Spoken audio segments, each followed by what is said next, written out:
our teaching comes through us, not from us.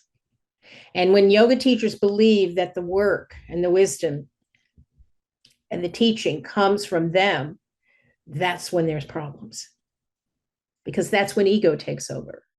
And so I think this is important to remember as teachers. I know a lot of new teachers say, I'm afraid to teach. I just got my certificate, but I'm afraid to teach because I'm worried that people will judge me. And I say, they will. Teach anyway. Some people will absolutely love you. Some people won't like your class. Most people will be in the middle somewhere. You'll be fine. I think when the ego takes over, that's also when we actually lose the quality of teaching and become something that is so self-absorbed that we don't serve the student anymore. And we actually much more easily fall into the trap of judging ourselves and getting more and more insecure. Hello, everyone. I'm so excited that Judith Hanson Lasater is joining me today. She has been teaching yoga since 1971. Most of you probably have heard about her, seen some of her work, read some of her books. Yes, Judith, you hold a doctorate in East-West psychology. You're a physical therapist. You are one of the pioneers in restorative yoga. You are a founder, one of the founders of the Yoga Journal. And you've been teaching yoga teachers in asana, kinesiology, yoga therapeutics, etc. in US and abroad. And yes, today we're going to talk about your book. I have it right behind me, Teaching Yoga with Intention. And before we went to record our call, you told me a little bit about that rug that is hanging behind you. And would you share with us your story about that rug to all of us who are listening, who maybe want to be teaching yoga or are already teaching yoga? I'd love to share that, but I have a request for all of us. This is the way I like to begin every interview, every class, my morning, at every meeting I go to. I'd like us to have 1 minute or so of silence and reflection. So what I'd like to do is I'd like to ring my bells once, and then we'll just sit for 1 minute. And when you do that, I suggest closed eyes. Not if you're driving while you're listening to this, but closed eyes, and go, and then think of going to the geographic center of your brain. Just retreat to that for one minute, and then I'm excited to tell you the story. So I'll ring the bells once, we'll just sit, drop the chin, close the eyes, and then I'll ring it when we're done.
Okay. Thank you. So yes, that rug behind me that's hanging there, in when I started practicing yoga in the 1970, became a student of yoga. There were no sticky mats, no yoga gear for us to have. And so we would use these little inexpensive rugs from a inexpensive import company to do our practice on. And after 10 months of practice, I mean, I went home from my first yoga class and got up the next morning and did what I remembered. It was someone just opened a door and I walked through, and my life completely changed from one class. So I was practicing on my own, but I had no teacher training. And there was a large yoga program there at the where I worked at the YWYMCA. And my teacher asked me to take over the classes, which was 200 students a week, 4 classes a day, 5 days a week. And I said, yes. And then when I actually went a couple months later, she was moving away, so they needed someone. And when I actually went there, Kalyani, and sat on that mat and looked at those 30 people lying there on the floor, which is what we did first in those days. We just lay down, which was really nice. I thought, oh my gosh, what have I done? I must have been crazy. What should I do? Can I sneak out? How can I? Because I thought, what am I going to say for 1 hour? I had no lesson plan, no teacher training, nothing. So then I remembered what I had been taught to do when I was upset was just to close my eyes and take 3 breaths. Somehow I remembered that in this panic. So I closed my eyes and I took 3 breaths. And then I got the sensation, and I'm not telling you just a visualization or it was a deep, wasn't a thought, it was a deep bodily sensation of my teacher standing behind me in that same direction. And I almost turned around. It felt so real, like I sensed her. And then behind her was her teacher. And then I became aware of a line of teachers back into infinity, into the mists of time. And they were handing a bucket of water forward. And to me, and I realized in what I call a blinding flash of the obvious that I was the bucket, not the water. So the way I translate that is our teaching comes through us, not from us. And when yoga teachers believe that the work and the wisdom and the teaching comes from them, that's when there's problems, because that's when ego takes over. But when we can, that's one reason I sit before I teach, like we just did. I'm reminding myself, and this gives me chills, I'm reminding myself that I'm not the water, I'm the bucket. And to open up to the teaching being given, gratefully received. And so I think this is important to remember as teachers. I know a lot of new teachers say, I'm afraid to teach. I just got my certificate, but I'm afraid to teach because I'm worried that people will judge me. And I say, they will. Teach anyway. Some people will absolutely love you. Some people won't like your class. Most people will be in the middle somewhere. You'll be fine. I absolutely love this story because I think when the ego takes over, that's also when we actually lose the quality of teaching and become something that is so self-absorbed that we don't serve the student anymore. And we actually much more easily fall into the trap of judging ourselves and getting more and more insecure. So And yeah, and also at the other side, I think this idea of this bucket being passed on is that we cannot, and we will never hold all the wisdom there is. But if we are open to learn and we're open to receive and just pass it on, yeah, I love the story. Then it can flow through us. It, Mm. it, the yoga that we practice was given to us in a direct lineage back into the mists of time. I didn't make it up. You didn't make it up. We didn't create yoga. Yoga, the only way anyone learns yoga, and I'm used the broad sense, not just asana, the only way that anyone learns yoga is because someone else offers it to them through a book, through a Zoom, through a recording, through in person. It comes from someone else.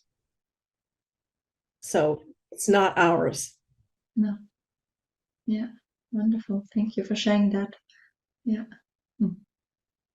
So when we are talking about teaching, and I think it's in line with the story that you told, teaching with intention.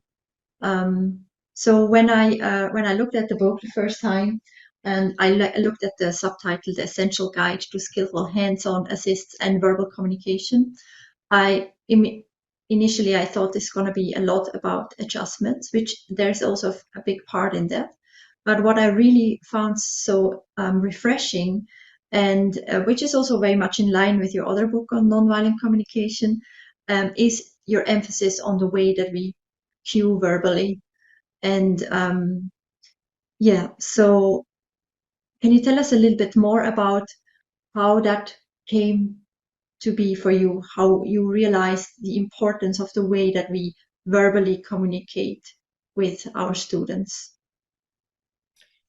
Well, when you think about it, in this, I don't mean this to sound crass, if you know that word. It's that our product that we sell, those are strong words, but I think you understand my intention. What we have to offer as yoga teachers are words.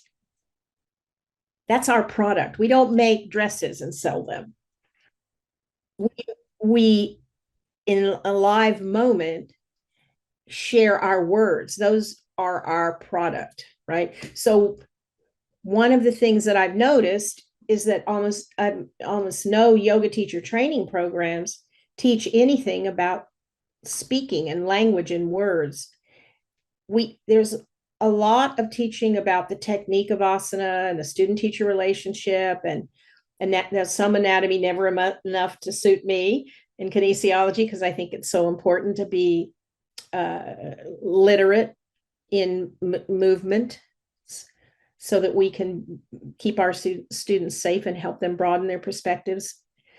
But I think this is a big lack in pretty much everywhere around the world. Even though our main job is to communicate, we don't talk about that very much. So I met a man named Marshall Rosenberg, oh gosh, 20 some odd years ago. And he taught a way, I don't want to say a technique, I would like to say a way of approaching communication, and what values specifically underneath that do we have. And one of those is this sense of mutuality. In other words, every human being is an autonomous human being. And what we are doing in communication is about asking for what we want. When you think about it, that's what we're doing. We're asking for what we want. Do we want attention? Do we want help? Do we want food? Do we want someone to do trikonasana? We're asking for something. And if we ask that with no consideration or minimal consideration for the needs of the other person, that's when things don't work. So he taught us, and I took 9 trainings long, several of them 10 days long, training with Marshall. Even a 2-year-old has power. Can you make with a 2-year-old go to sleep? I know no adult human being who can ever make a 2-year-old go to sleep, because that 2-year-old has power. Now, this is not to say we don't have boundaries and we are the adult, but when we recognize the power that each person has in the relationship, what comes from that is respect. Respect for their autonomy, respect for their humanity. And one way I like to think of it is everyone is Buddha or no one is. So, did Buddha live? I don't know. Did he really say all those things? I don't know. But in a way that doesn't matter to me. If I can interact with you and with everyone in my life as if they were Buddha, I always like what that creates. And how would you react if you met Buddha on the street? With respect. Yes. Yes. So if we're teaching a yoga class and our language is about, I'm here and you're here, and I'm telling you what to do, and your job is to do it without questioning me, that is not what I would do to Buddha. No. That is not, that is something called power over them. We use the class, we become authoritarian. And we make the rules and everyone follows them, and we spend our whole time correcting them in the poses and telling them what they're doing wrong. That does not sound like something I want to devote my life to. But that, you've been in those yoga classes. Yes. Have you? Yes. Yes. I've been in those yoga classes. Yeah. Where there's as much fear. There's too much fear.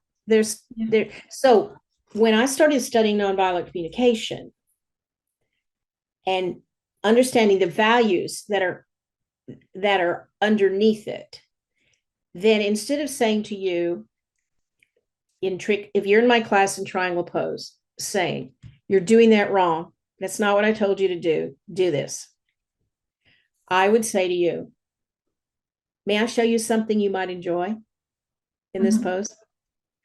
Or I might say, please stop. I'm concerned about the alignment of your knee. Let me show you something. And would you tell me how it feels? I think you might like it better. Yeah. So can you tell me right now if you reacted differently to those two sentences in yourself, if you felt the difference? Yeah, I can. I said, do this, you're doing it wrong.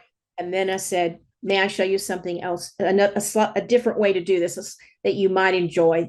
You might enjoy the pose more. Let me show you this. Yeah. No, that's a huge difference. The first one, I feel my body tense, my belly feels, not very good.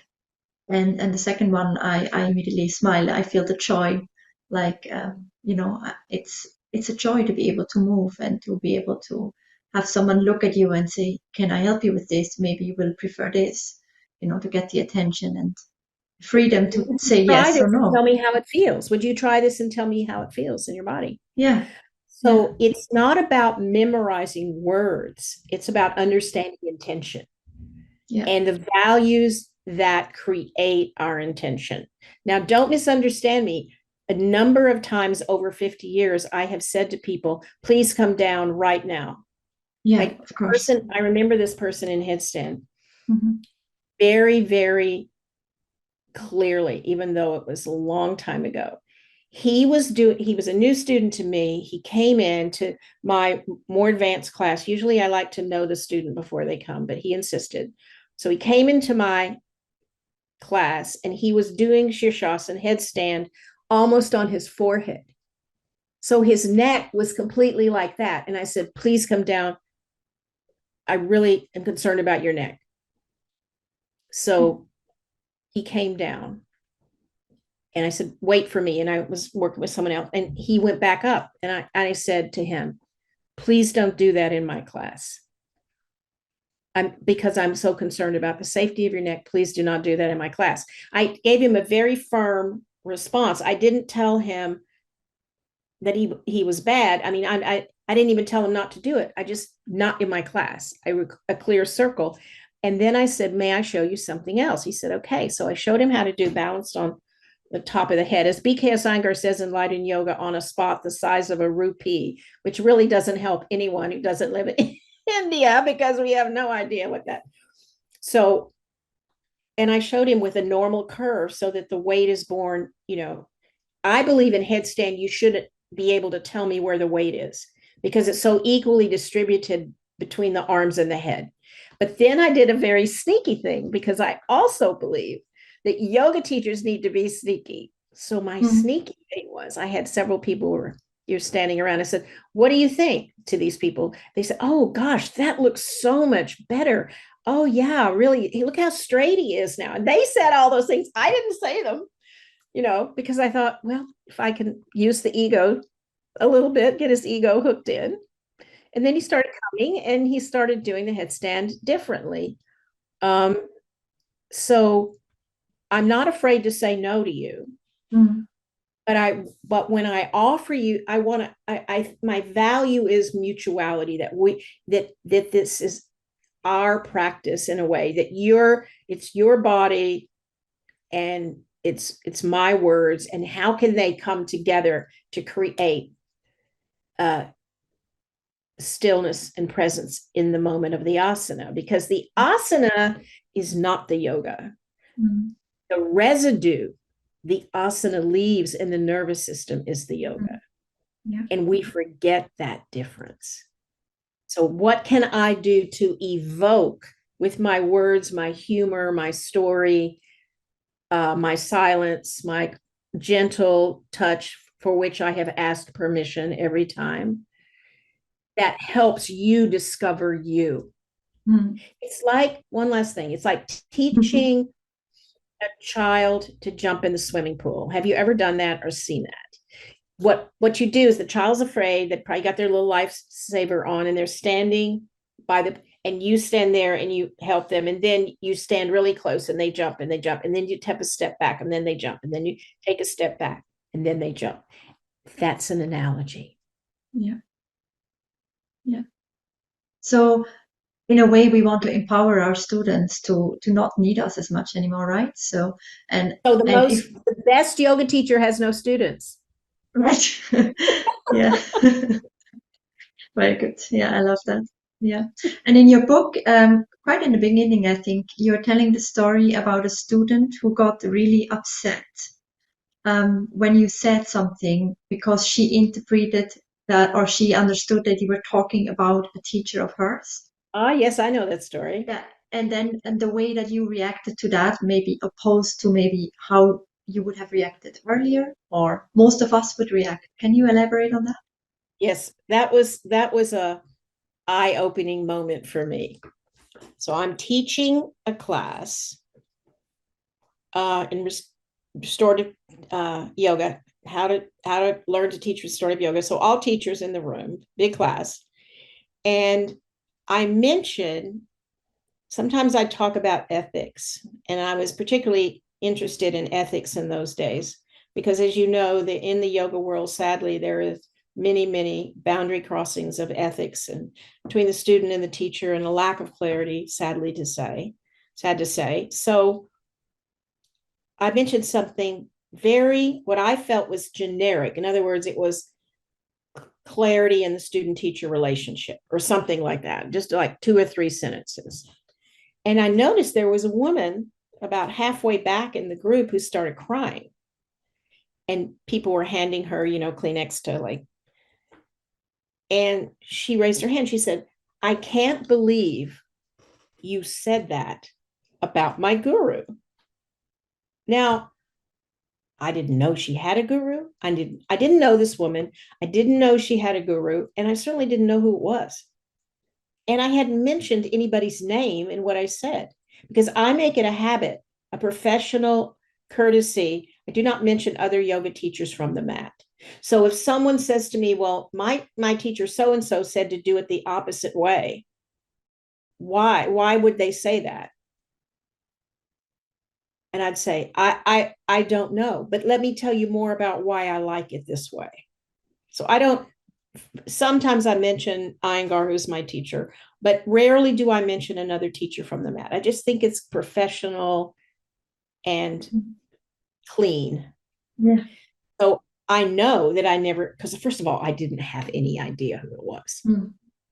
So I looked at her and I felt this urge to defend myself, but I didn't say anything about your guru. That's what we would do normally. And then she would say, yes, you did. And then we would start arguing about whether I did or didn't, which is not where I want to go with my life. And then would say, well, I'd say, well, did you hear me say anything? And people would say no. And then somebody else might say, yeah, I heard you say. So where are we? We're lost. So I thought, oh dear, what am I going to do? Oh, maybe I'll try this nonviolent communication stuff. This is like 20 years ago, or maybe longer. And I said, so I guessed inside myself what she might be trying, what she was expressing. And I said something like this. So do you want all of us to know how much you respect your guru and that you want us to respect your guru too? And she went like this. She stopped crying. Now, how did I know that? I had no idea. But I gave myself empathy. I thought, what if it was me saying that? What would I be wanting? I would be wanting respect for my guru. I mean, you can relate, can you not? Yeah. Kalyani? Yeah. So she just brightened right up and she said yes. And so I said the same thing once more, twice more in a different way. So when you notice people having respect for your guru, you really enjoy that because you have respect for the same thing a couple of times. Mm-hmm. And she said, yeah. And you could feel the energy in the room, which had been very tense, just soften out. And she quieted down. And then I went on with the class. Right.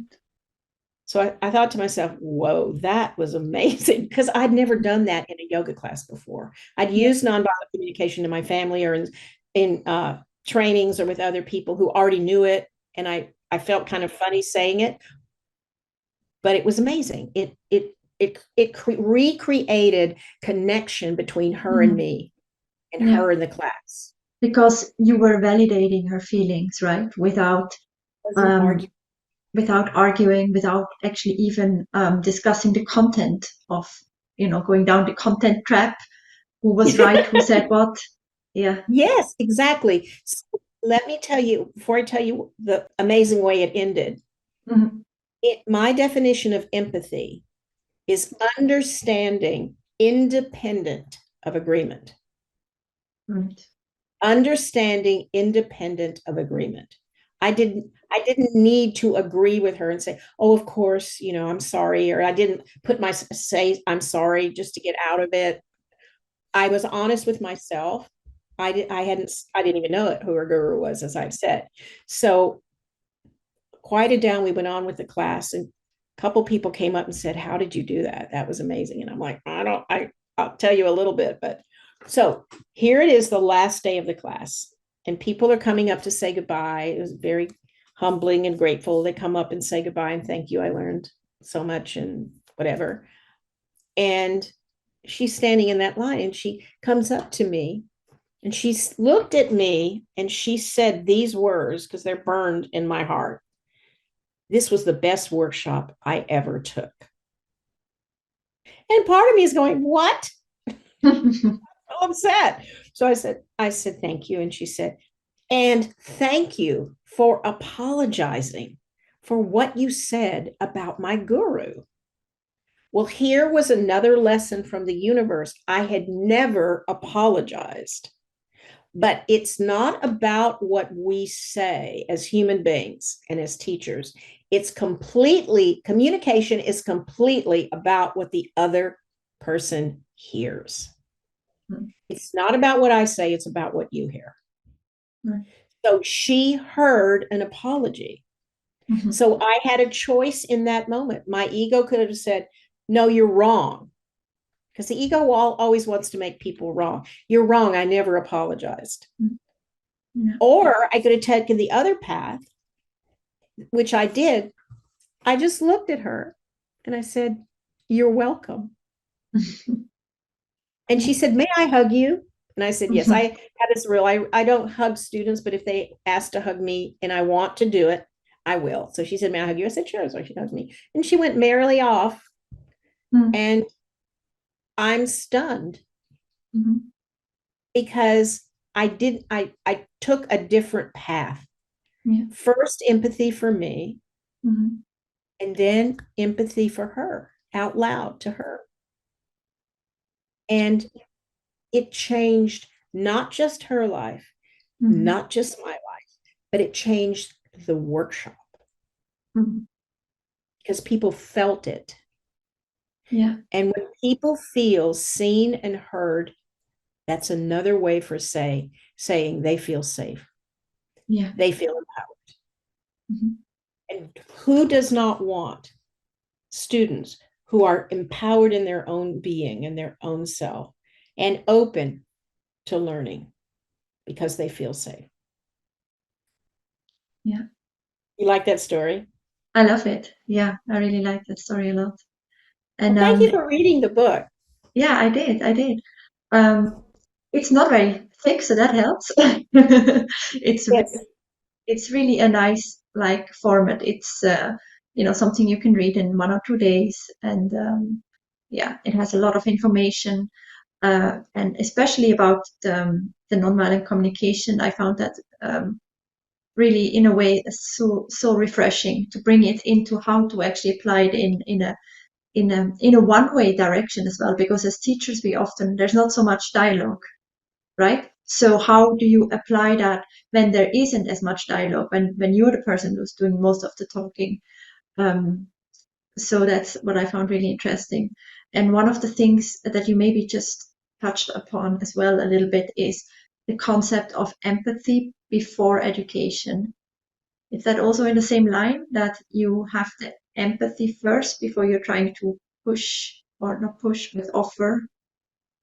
No, sometimes push is the right word. Okay, okay. What empathy before education means is when someone is upset with you, Mm-hmm. for me, choose to give yourself silently in your head empathy. And the simplest way, without teaching you, I teach courses in nonviolent communication, Mm-hmm. without going into a long Mm-hmm. explanation, it's really simple. This phrase, I use it all day long. How human of me. How human of me to mess up. How human of me to want it to be different. How human of me to feel impatient because the line is longer than I expected. How human of me to want what I want. And that is for me, it's been extremely helpful. It's very quick. You don't have to know the techniques of nonviolent communication to do it. Of course, I want the line to be faster. No, what I actually really want is for everyone to move and let me go first. It never happens. But I mean, if I'm really honest, don't we all just want everyone to let us go first? So saying to myself, how human of me to, to have said what I said, to not have said something, to have done, to have not done, to be irritated, to be hurt, to be how human of me, so that you get in touch with you, Mm-hmm. and then to imagine what might be going on with the other person. It does not matter if you're right. Right. It matters that you care. No, I'm not feeling sad. I'm actually mad. Oh, so you're feeling really mad about that. It's not about me being right, about knowing what's going on with you. Mm-hmm. And what Marshall says is that's what you want to do first, Mm-hmm. instead of saying, oh, no, it wasn't me. I didn't drop that bowl and break it. Mm-hmm. You say, oh, I see how sad you are because you broke that bowl your mother gave you. That bowl is broken that your mother gave you. Yeah, I get it. I feel a little sad myself, but I can see that you're really sad about that. This is saying, you know, I didn't break the bowl. It wasn't me. Mm-hmm. That's not what people need. People need us. to be radically present with them. And the Mhm. only way that we can do that is to be radically present with ourselves. So if I could, I'd like to tell you and your listeners the three things I do when I go to teach a yoga class every single time. Would you like to hear that? Yeah. Okay. I don't know if it's in the book or not. So when I go in to teach a yoga class, we sit for 1 minute exactly like we did Mhm. every time.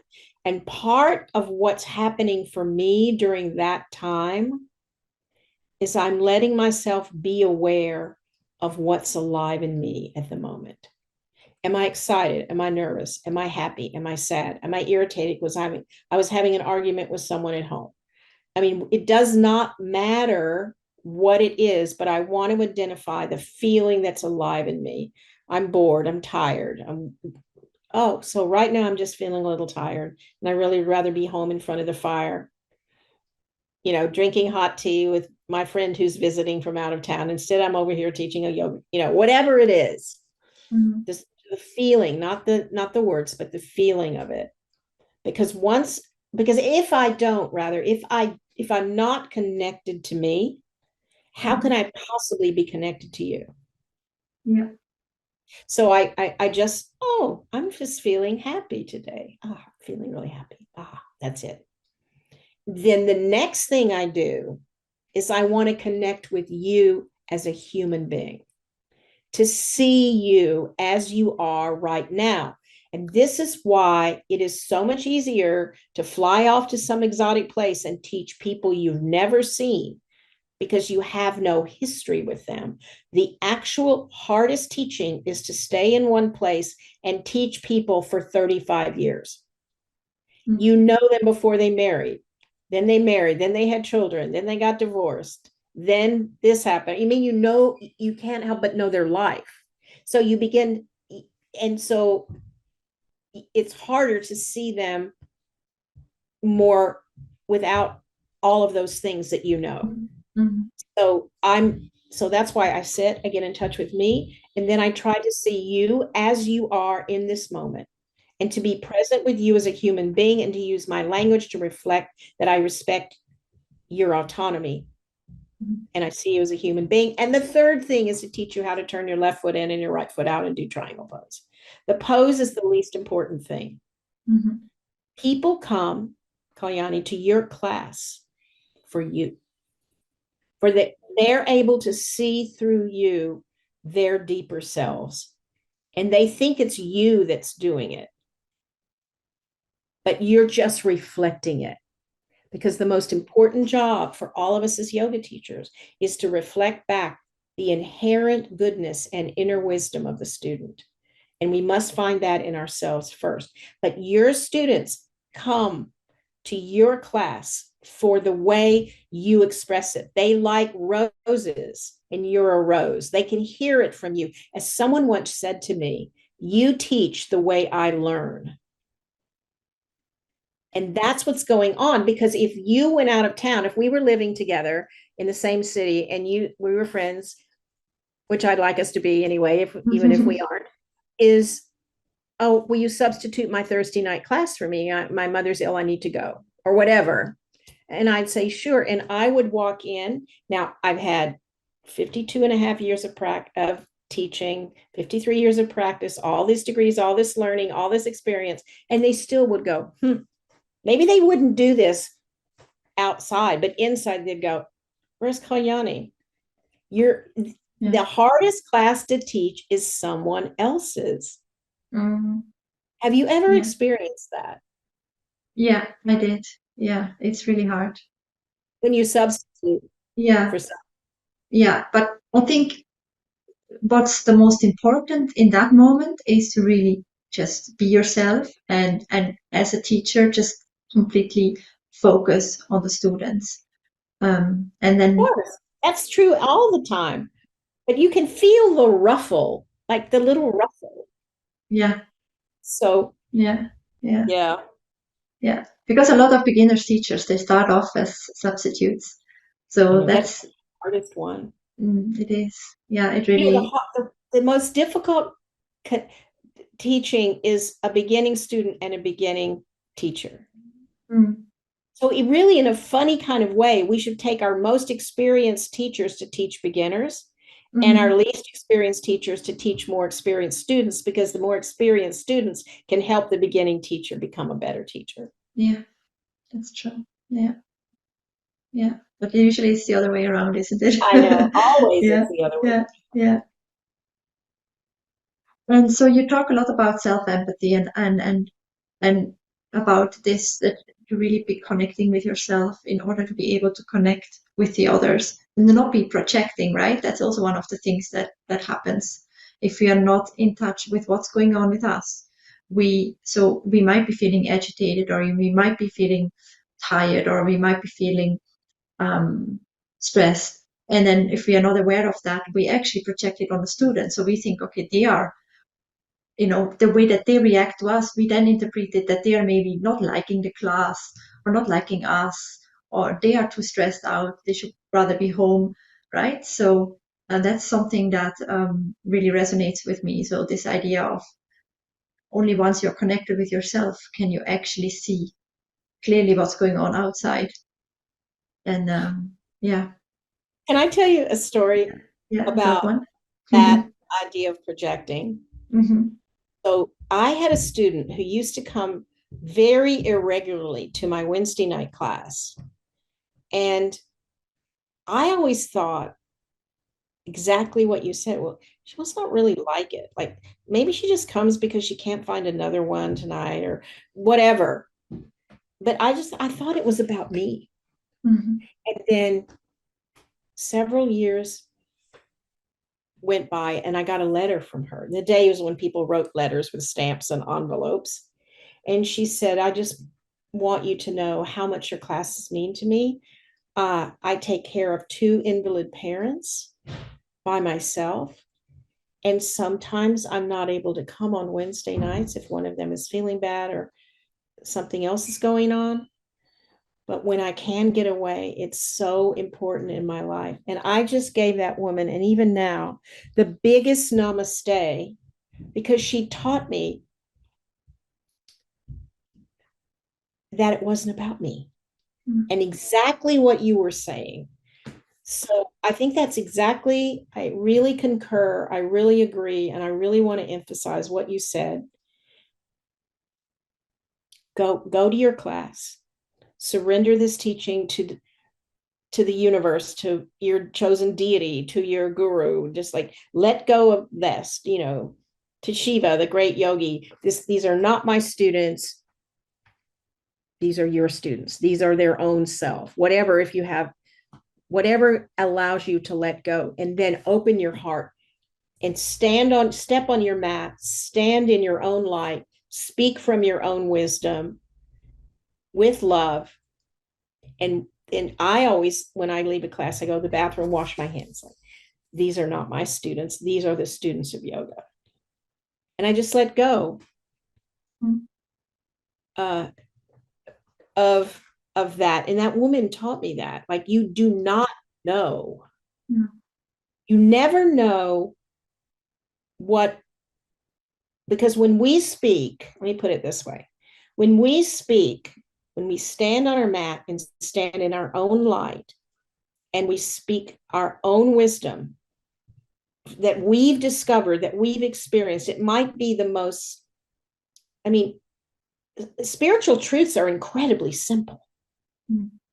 Be present, let go, love everyone. I mean, but when we speak it from our own experience, from our own discovery, look, I found this thing called the wheel.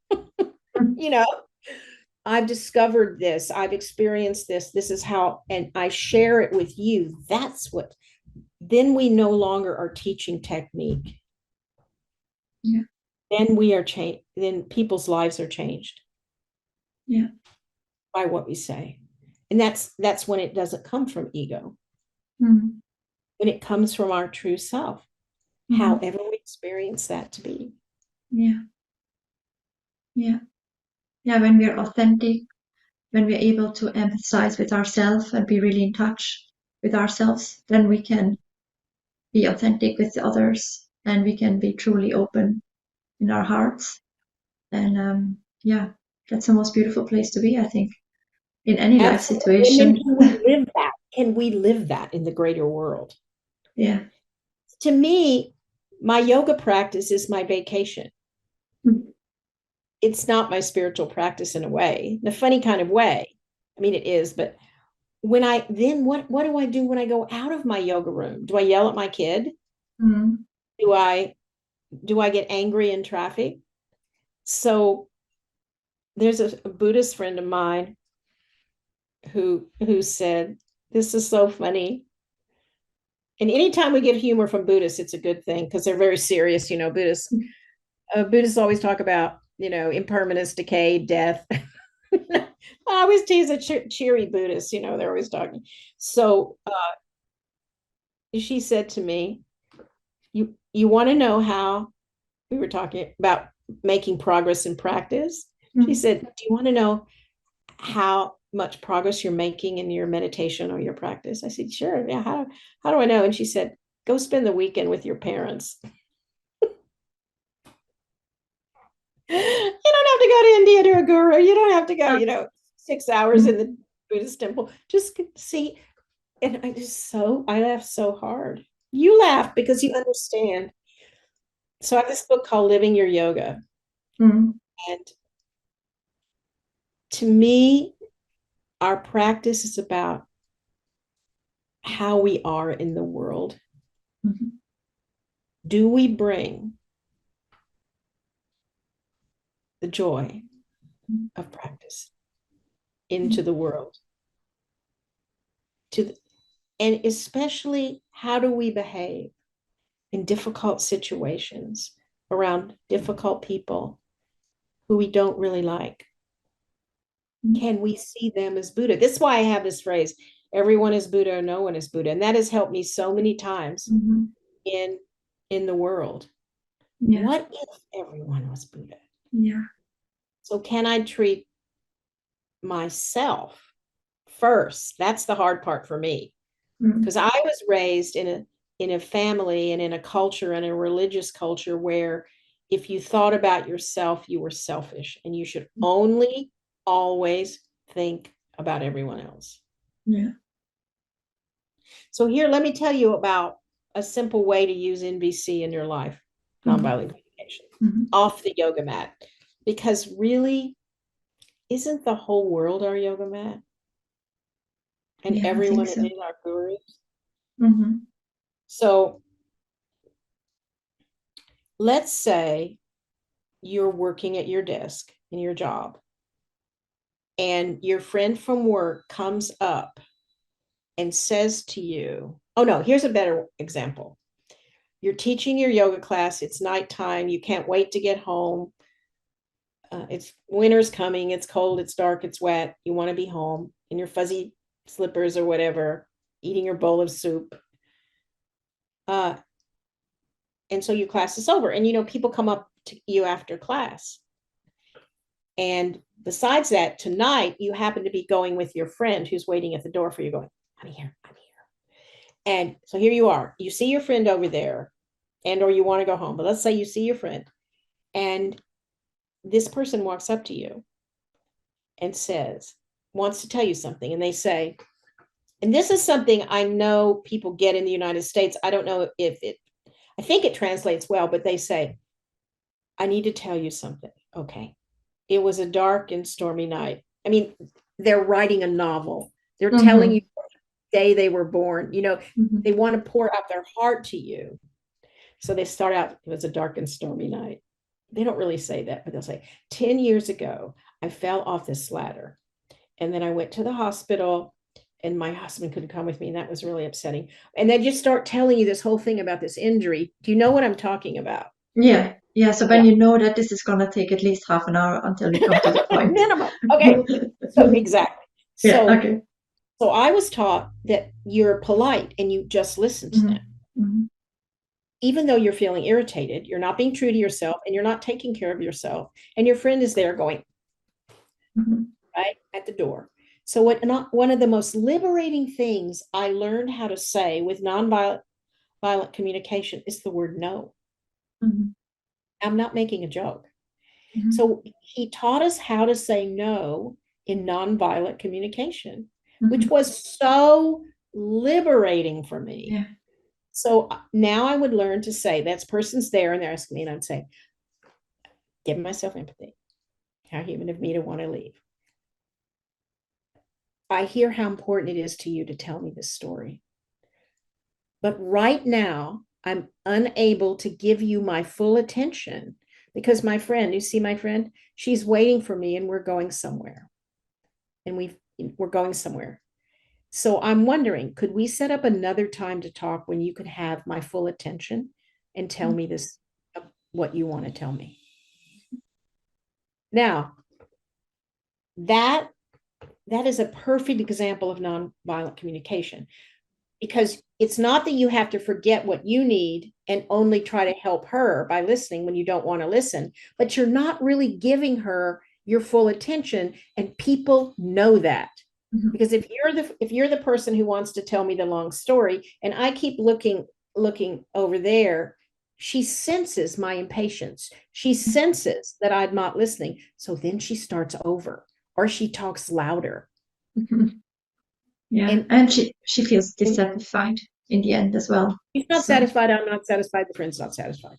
But this is what society tells us should happen. And Marshall used to say, don't be nice, be real.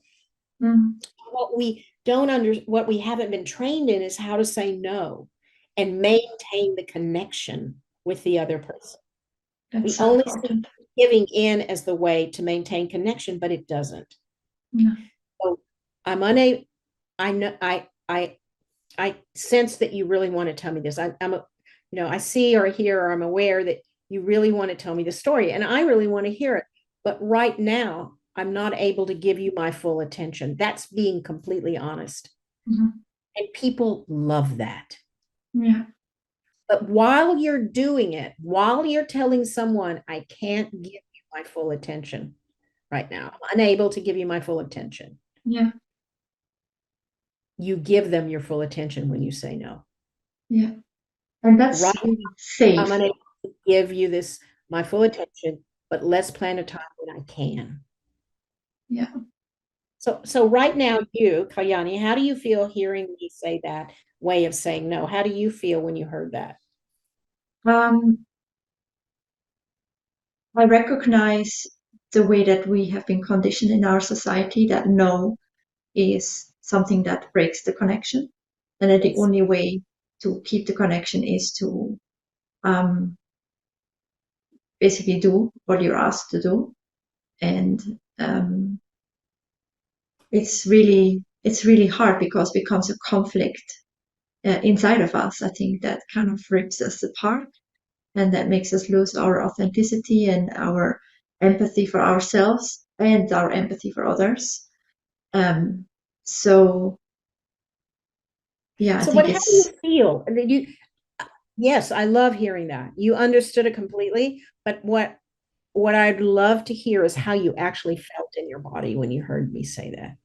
so I felt like release, like A release. a Yes. release. Yeah, it was like that's how this And is exhale. possible. You like And exhale. exhale. Yeah, yeah, And we still felt connected. yeah. Yeah. Yeah, it's really such an important thing. And I think the power that we have as yoga teachers is when we can integrate this in our lives and when we can bring that into our interactions with our students, is that we are teaching them much more than only yoga. We are teaching them that this is a way we can relate. This is a way we can be true to ourselves. This is a way that we can stay in connection. This is a way that we can all realize that we are all Buddhas and we all deserve respect. And yeah, we have this unique opportunity of people wanting to come and learn asanas, and we can sprinkle in some of that wisdom. And yeah, I really think that the work that you're doing, the books that you're writing, are such an incredible resource for teachers to be to really take that next step from okay, how to teach trikonasana to how to teach students about connecting with themselves, respecting themselves, and yeah, staying in connection. So thank you so much. I'd like to Yeah. maybe end with this idea. Mm. Basically, all, as far as I know, in my limited, my limited humanity, is that all spiritual practices are a bit about being present in the being in the present moment. If we focus on the past all the time, we tend towards depression. If we think about the future, we tend towards anxiety. But when we're really present in the moment, which is why I love teaching, because I find that my practice is my teaching. In other words, when I'm teaching, I'm the most present that I am. For long periods of time, I am radically present in the moment. So if all spiritual teachings, if that premise, we accept it, is about being present, Mm. then this way of seeing the soul, honoring my true self, covered in this dust called Judith, and speaking to you who are covered in this dust called Kalyani. If I can stay present with me first and then connect with you in the present moment, that is spiritual practice. And that changes the world. It doesn't just change us inside, it changes every action. And that's what spiritual practice is being rooted in the present, the compassionate, eternal present.